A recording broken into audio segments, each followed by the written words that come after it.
ಇದು ಸಿಲಿಂಡರ್ ಆಗಿರಬಹುದು ಅಥವಾ ಬೇರೆ ಏನೇ ಆಗಿರಬಹುದು. ಈಗ ಸಿಲಿಂಡರ್ ವಿಷಯಕ್ಕೆ ಬರೋದಾದ್ರೆ ಅದಕ್ಕೂ ಒಂದು ಎಕ್ಸ್ಪೈರಿ ಡೇಟ್ ಅಂತ ಇರುತ್ತೆ. ಇದನ್ನ ನೆಗ್ಲೆಕ್ಟ್ ಮಾತ್ರ ಮಾಡೋ ಹಾಗಿದೆ. ಒಂದ್ ವೇಳೆ ಅವಧಿ ಏನಾದ್ರು ಮುಗಿದ್ರೆ ಬಳಸಿದ್ರೆ ಅದು ಬ್ಲಾಸ್ಟ್ ಕೂಡ ಆಗುತ್ತೆ. ಹೀಗಾಗಿ ಸಿಲಿಂಡರ್ ನ ಎಕ್ಸ್ಪೈರಿ ಡೇಟ್ ನಮ್ಗೆ ಗೊತ್ತಾಗುತ್ತೆ. ಹೆಂಗ್ ಗೊತ್ತಾಗುತ್ತೆ? ಈ ಸ್ಟೋರಿ ನೋಡಿದ್ರೆ ಗೊತ್ತಾಗುತ್ತೆ.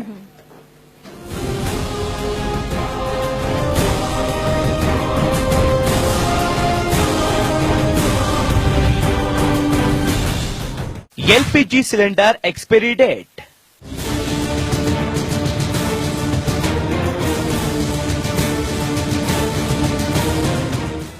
ಮಾರ್ಕೆಟ್ನಲ್ಲಿ ಸಿಗೋ ಎಲ್ಲಾ ಉತ್ಪನ್ನಗಳಿಗೂ ಒಂದು ಎಕ್ಸ್ಪೈರಿ ಡೇಟ್ ಇರುತ್ತೆ ಅನ್ನೋದು ನಿಮಗೆ ಗೊತ್ತು.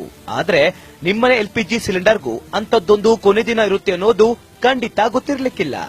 ಒಂದೊಂದ್ಸಲ ಸಾರ್ವಜನಿಕ ತೈಲ ಮತ್ತು ನೈಸರ್ಗಿಕ ಅನಿಲ ಕಂಪನಿಗಳು ಹಾಗೂ ಎಲ್ಪಿಜಿ ಸಿಲಿಂಡರ್ ವಿತರಣಾ ಸಂಸ್ಥೆಗಳು ಅಚಾತುರ್ಯದಿಂದ ಅವಧಿ ಮುಗಿದ ಸಿಲಿಂಡರ್ಗಳಲ್ಲೇ ಅನಿಲ ತುಂಬಿ ಗ್ರಾಹಕರಿಗೆ ಪೂರೈಕೆ ಮಾಡುತ್ತವೆ.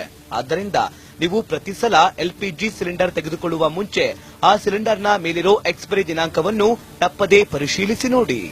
ಎಕ್ಸ್ಪೈರಿ ದಿನಾಂಕವನ್ನು ನೋಡೋದು ಹೀಗೆ.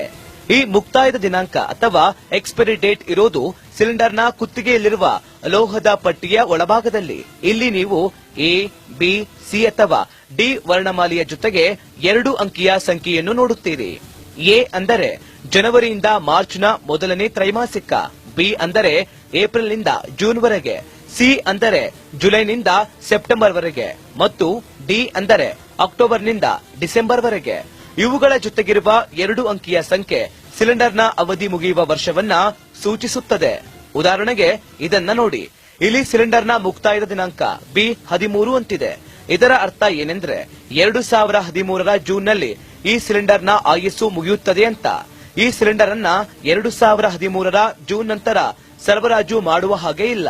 ಒಂದು ವೇಳೆ ನಿಮಗೆ ಇಂಥ ಅವಧಿ ಮುಗಿದ ಸಿಲಿಂಡರ್ ಅನ್ನ ಸರಬರಾಜು ಮಾಡಿದ್ರೆ ನೀವು ಆ ಸಿಲಿಂಡರ್ ಅನ್ನ ಹಿಂದಿರುಗಿಸಿ ಈ ಟೋಲ್ ಫ್ರೀ ದೂರವಾಣಿ 1967 ಅಥವಾ 1800-425-9339ಕ್ಕೆ ಕರೆ ಮಾಡಿ ದೂರನ್ನ ನೀಡಬಹುದು.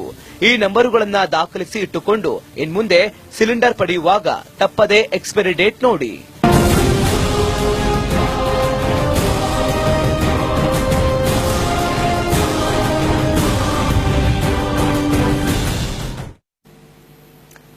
ಓಕೆ, ಜಾಗೃತಿಯನ್ನ ಮೂಡಿಸಿದಾಯ್ತು. ಅವಾಗ್ಲೇ ನಾನೊಂದು ಕ್ವೆಶನ್ ಕೇಳ್ತಾ ಇದ್ದೆ ಮಂಜು. ಆ ಕ್ವೆಶನ್ ಏನು ಅಂತ ಇನ್ನೊಂದ್ಸಲ ನೋಡ್ಕೊಳ್ಳೋಣ. ಯಾಕಂದ್ರೆ ಸ್ವಲ್ಪ ಮರ್ವಿನ್